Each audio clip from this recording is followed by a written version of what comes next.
Hey, hello there. So excited to have you click on this.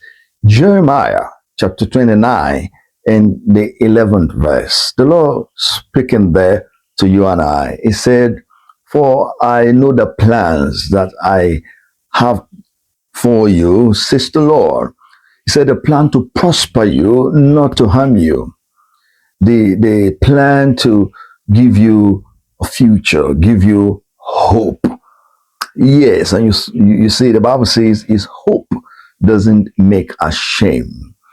I want to reassure you and encourage you again and again that God wants you to prosper. He wants you to succeed. Yes, it takes a father who has a mental problem, maybe he's insane, to want to harm his children. He's our Heavenly Father. He wants the best for us. And we should be rest assured with that and embrace whatever He has instructed you to do so that we can actualize or activate or bring the success to life to be.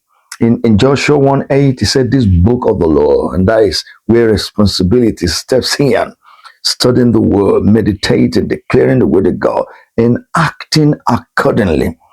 Joshua 1:8, like I mentioned, "This book of the law shall not depart from your mouth or your mind." He said, "In it you will meditate day and night, so you can observe to do according to all that is written therein." He said, "Then you will make your way prosperous."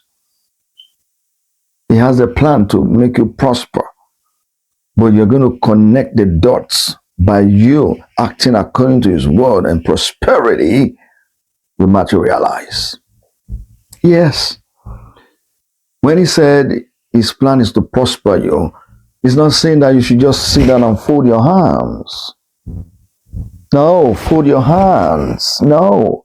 You got to do what He has instructed you to do. Work at whatever you're doing. You're diligent, you're faithful, you're sowing. It takes He who plants to expect harvest. And you see that everything will add up. And then you can enjoy prosperity and live peacefully, enjoy sound health, and then make meaningful impacts.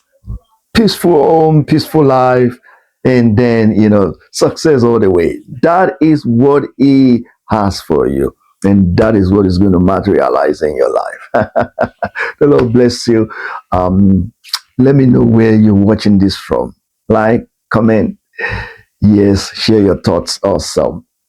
And keep basking in the Lord. The Lord bless you. Shalom.